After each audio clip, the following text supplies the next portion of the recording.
Welcome to the Proving Grounds. I'm Andrew. Today we're going to discuss the American Lung Association and its hatred of your liberties. That's right, I said it. It seems like they hate your liberty. Now that may seem hyperbolic to some, but the fact remains this organization has petitioned the federal government more than once to prohibit the sale of e-cigarettes and its accompanying products. They want to ban the sale of it outright. Now they've come out and tried to sound really reasonable about this and say, well, as the undisputed experts in everything lung related, we have determined, after all this unbiased research, that the conclusion is it's bad for you. Oh, imagine that. Who would have suspected that a nicotine-based solution, right, with all manner of toxic chemicals in it, right, would be bad for you to vaporize and inhale directly into your lungs? I mean, come on, everyone knew it was going to be bad for you. It has nicotine in it right there. Okay, even in the American education system as it is today, people learn that nicotine is bad for you. With that being said, the American Lung Association really didn't get a lot of traction in Congress. The best that really happened for them was they got the original age restriction 18, and then some states bumped it up to 21. Right? There were no politicians ready to sacrifice themselves on the altar of don't vape. Up until last year, when there was a rash of incidents where people became violently ill, seemingly from vaping. Now, obviously, all the years leading up to that, you didn't have all this crazy bullshit going on. People just dropping down, almost dying from vaping, right? So what turns out to happen was, the actual facts of the matter are, people were misusing reusable vape cartridges, putting things not on the list of approved vendors into it. So every company says, hey, don't put anything in these vape cartridges that are not approved by us. We'll let you know which products are approved.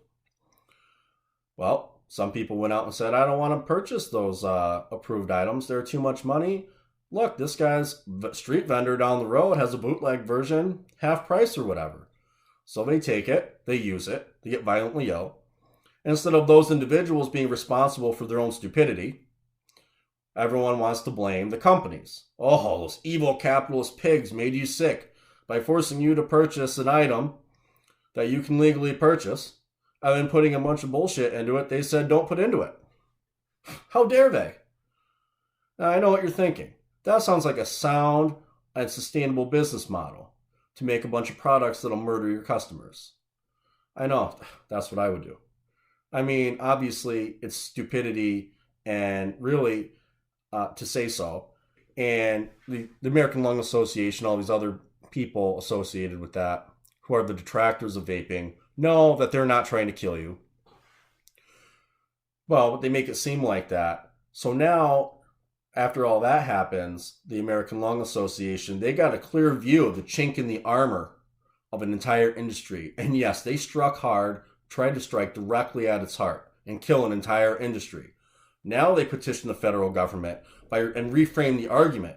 Look at all these teenagers that almost died. It's killing kids.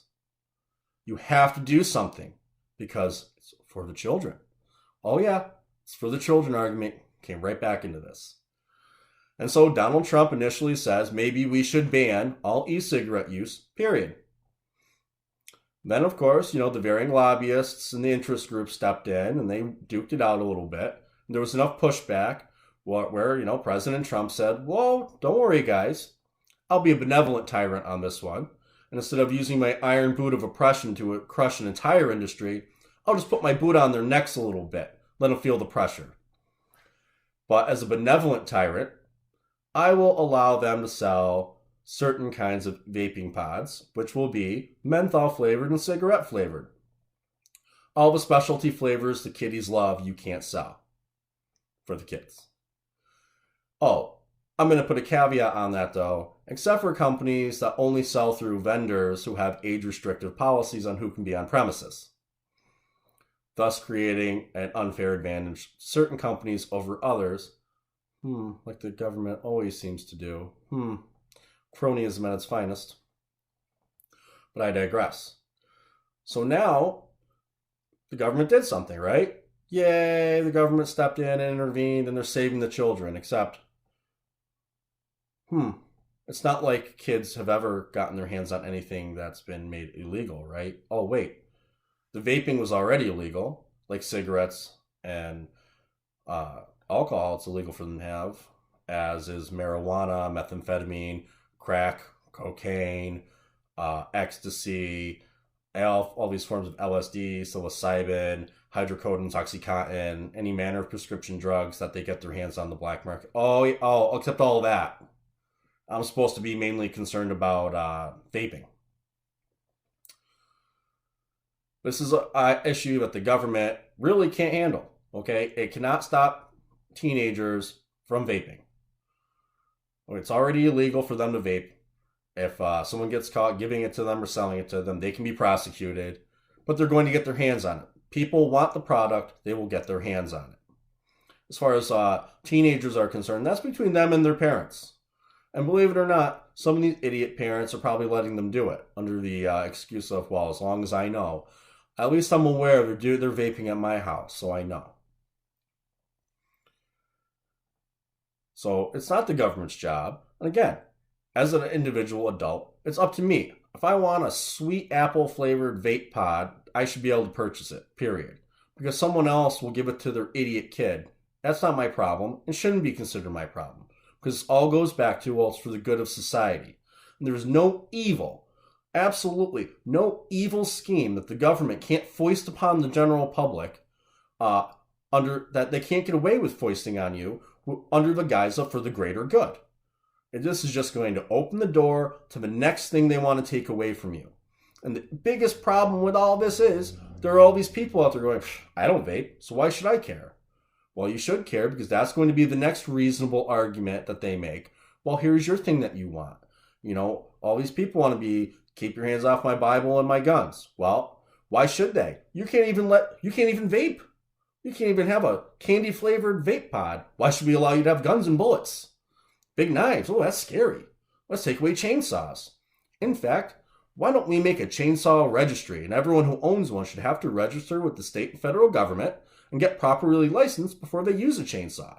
After spending $500 or more to have a chainsaw use class and spend money for a background check and may or may not be able to get such a chainsaw because, hey, you should have to prove you have a need for such an item before we allow you to have a machine of death and destruction.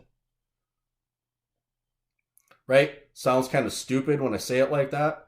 Why should you not be able to buy things that you want? Right? Except that's what happens all the time.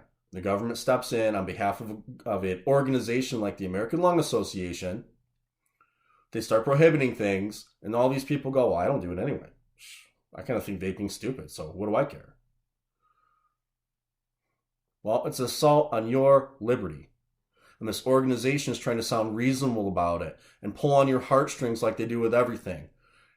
This is more of an emotional response to a situation that happened than a sound, logical, reasoned opinion, or say more or act, a call to action based on, reason and logic.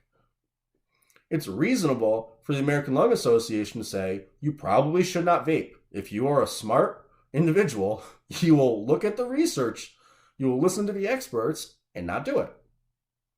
And here are the things that may happen to you should you do this. That's reasonable. And in America, yes, still, even in this America, you have the right, or should have the right, to say, okay, I will or won't do that, based on the facts.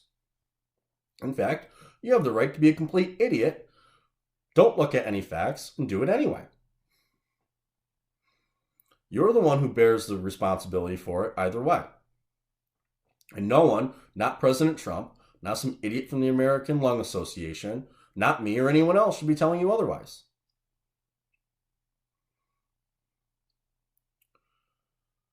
Now, that's the episode for the day. Let me know how you like it. Give me the good, the bad, the ugly in the comments below. And don't forget to click like, share, and subscribe. Have a good night.